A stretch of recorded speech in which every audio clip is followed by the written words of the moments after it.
Located 310 kilometers off Manila is Boracay Island, one of the world's famous tourist destinations. On February 8, 2018, President Rodrigo Roa Duterte tagged the area as a cesspool, directing DENR to clean up and rehabilitate Boracay. Boracay is a cesspool. It's destroying the environment of the Republic of the Philippines and creating a disaster coming. On May 8, 2018, Executive Order Number 53 was issued creating the Boracay Interagency Task Force, BIATF, who will spearhead the rehabilitation activities. On April 26, 2018, rehabilitation officially started with the following activities: demolition of illegal structures within the 25 plus 5 meters easement in White Beach and Puka Beach, road clearing and widening to decongest traffic, demolition of hangover structures along the roads in compliance with a 12-meter road easement, excavation of buried pipes. As part of the recovery of the wetlands, demolition of illegal structures was also initiated. The government partnered with the private sector to rehabilitate the wetlands within Boracay. Part of the rehabilitation efforts is to ensure that the quality of water is within water quality standards. Thus, the DENR Environmental Management Bureau conducted daily water quality monitoring. The DENR also required all hotels or resorts within 50 rooms and above to have their own sewerage treatment plant or STP and clustered STPs for 49 rooms and below. After 6 months of non-stop and rigorous rehabilitation activities, Boracay Island reopened for tourism on October 26, 2018. Since the reopening of the island, carrying capacity of the island was strictly observed. As we approach the second year of the rehabilitation, the Boracay Interagency Task Force commits to sustain the gains and continue on with the efforts. After the success in Boracay, DENR was given another challenge: the rehabilitation of Manila Bay.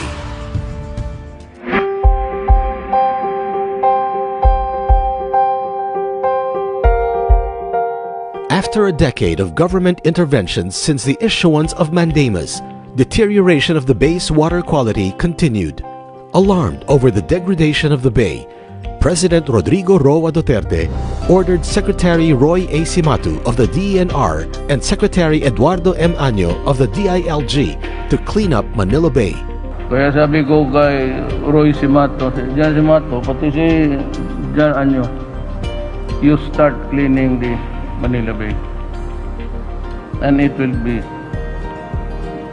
they will start to clean it. The DENR, together with Secretary Año, Tourism Secretary Bernadette Romulo Puyat, and other mandamus agencies members, immediately convened all stakeholders to discuss the rehabilitation of Manila Bay. On January 27, 2019, the DENR led the launch of the Battle for Manila Bay, giving the green light for its rehabilitation. Immediately after the launch, the DENR and Laguna Lake Development Authority closed down airing establishments within the bay, which were found violating Republic Act 9275 Clean Water Act of 2004. Believing that local executives shall be the frontliners in cleaning up esteros that drain into Manila Bay, the DENR conducted dialogue with barangay chairpersons. This is also in preparation for the massive cleanup. On March 31, 2019, the Battle for Rivers and Esteros was launched with more than 16,000 people participating in the cleanup drives. The DENR continues to tirelessly work in the following areas. About 33% of the target 40,000 establishments were inspected as of November 28, 2019. Regular water quality monitoring in 18 selected river mouths and outfalls and 31 bathing beaches in National Capital Region, Region 3 and Region 4A is being conducted. Following the bay's rehabilitation in January, the coliform level in Agwawan Beach in Mariveles, Bataan significantly went down to 8 from 790 mpn, prompting the DENR to declare it swimmable on April 9, 2019.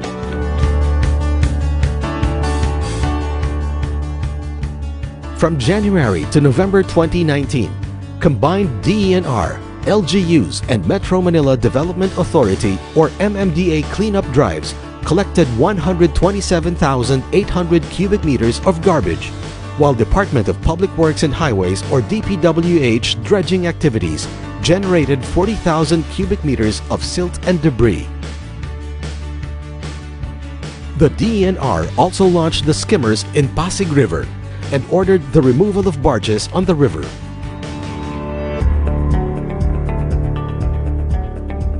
Delineation and demarcation of easement has started in 32 waterways in 3 regions.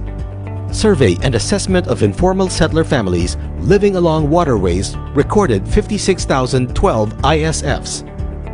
259 informal settler families from Estero de San Antonio de Abad and Estero de Magdalena were relocated in Caloocan City and Cavite City.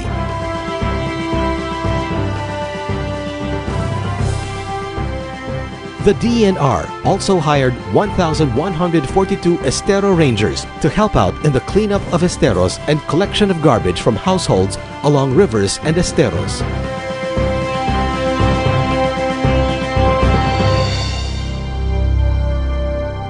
The DENR and its employees were directed to go out of their offices to help in the cleanup of esteros, as well as conduct information, education, and communication campaign to heighten awareness and encourage participation in the rehabilitation of Manila Bay. With all these initiatives, the DENR, together with other members of the Manila Bay Task Force, is confident the Manila Bay will soon regain its former glory.